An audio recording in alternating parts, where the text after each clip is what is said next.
Gary, well done on the win. How did you see the night overall?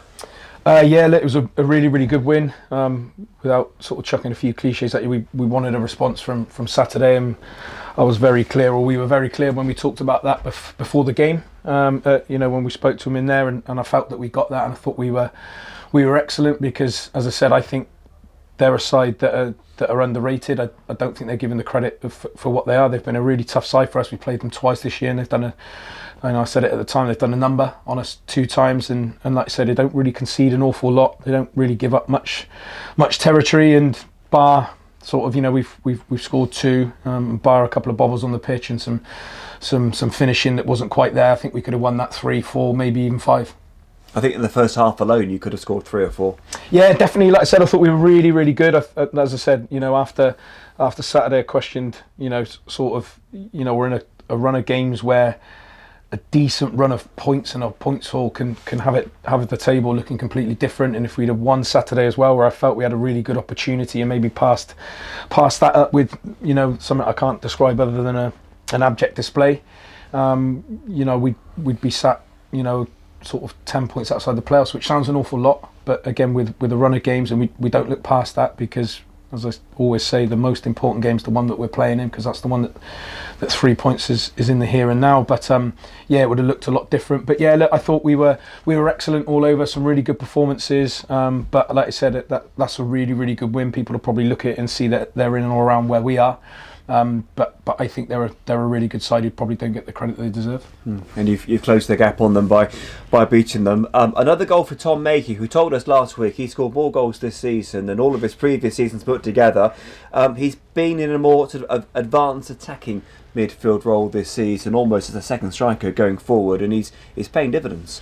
Yeah, absolutely. Look, Tom's a really talented boy, and we were looking at how we could get more out of him. But with the emergence of Joe Andrews, certainly to play as the pivot and be our sort of our ball carrier or quarterback, whatever you want to terminology you want to use for it. Joe's allowed us to get Tom higher up the pitch, and when we were not necessarily struggling to create earlier in the season, we were creating.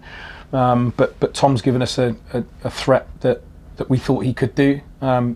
Ultimately, he's needed a bit of persuasion to go and almost play in the 10, so to speak. But he's fantastic. He combines really, really well. He's got an eye for goal and probably could have even more than what he has already. So we're really pleased. I think he sees the value and benefit of him playing in there as well. So whether he's in one of that sort of front 5 or 6 positions that we were able to do when we attack, he's added stuff and been creative either for himself or for others. Talking about sort of clawing Chesham back towards you, I think a lot of the games you've got now coming up, and a lot of away games as well, are against sides not too far away from you, either above or below. So it's like a mini league, isn't it, almost, in that sort of mid-table. So you said at the start, a few wins and you're looking at top 10 potentially.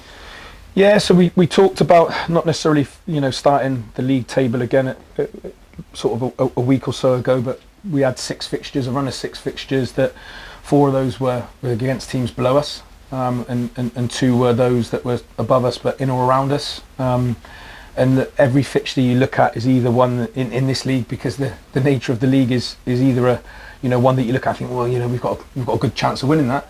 But similarly, you look at it and think we could quite conceivably go 6 or 7 without a win. That's the nature of the league. It's a tough win, but yeah, look, we talked about it maybe being an opportunity for us if we could really focus and harness, like I say, stop being consistently inconsistent, and really show a mentality over these 6 games, because we knew that we need everybody over these 6 games. We weren't going to have Luke Haynes for 2 of them, so the trust that we put in everybody in that group, in that change room, and in the classroom on the Thursday night when we talked about it, that we had a real good chance of maybe picking up some really good points, and that end of that 6 games could have the table looking completely different. But as I said earlier, we never look past the next game, because as I said, the second you start doing that, complacency can kill you, and it's such a tough league. So I'm really pleased. Like I said, it's a really good 3 points again tonight against a really good side, and as I said, all of a sudden you look at the table and maybe it looks slightly different again, if you can manage to get something on Saturday.